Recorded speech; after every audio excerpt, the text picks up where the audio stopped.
जी बिल्कुल, मैं इस वक्त मौजूद हूँ मोहल्ला हाशिमपुरा कंगनपुर में, जहाँ पर अतर म्यू जो है 80 साला बुज़ुर्ग उनकी और नज़ीरा बीबी जो 75 साला खातून हैं, उनकी शादी तय पाई है और आज इनकी बारात की रस्म अदा की जा रही है। और यहाँ के जो अहले मोहल्ला हैं लोग वो भी कसीर तादाद में मौजूद हैं। और जब मेरी इनके साथ बात हुई है, अतर म्यू जो बुज़ुर्ग हैं 80 साला, उनके साथ बात हुई तो उनका कहना था कि मैं इस शादी से बहुत खुश हूँ, मुझे मेरी दिल की चाहत, मेरी जो मुराद थी वो पूरी हो गई है, मुझे मेरी मोहब्बत मिल गई है। आज उसी हवाले से बात करते हैं। मैं इनके साथ मौजूद हूँ अतर म्यू के साथ कि उनको शादी पर वो कितने खुश हैं।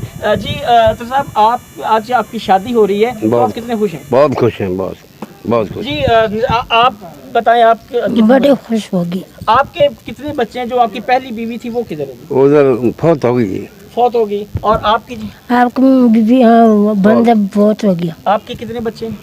4 बच्चे, 2 कुड़ियाँ 2 मुंडे। आज जो आपकी शादी हुई है, हाँ। इससे आप जो आप कह रहे हैं मुझे मेरी दिल की जो मुराद है वो मेरी पूरी हो गई है। दिल की मुराद पूरी हो गई। आप बहुत खुश हैं? बहुत खुश। जी बिल्कुल, जैसे जो अतर म्यू हैं 80 साला बुज़ुर्ग जिनकी आज शादी हुई है, इनका यही कहना है कि मैं इस शादी से बहुत खुश हूँ और मुझे मेरी मोहब्बत मिल गई है। मेरी मोहब्बत जो है वो जीत गई और ज़माना हार गया है, लिहाजा मैं इस शादी से बहुत खुश हूँ। जी।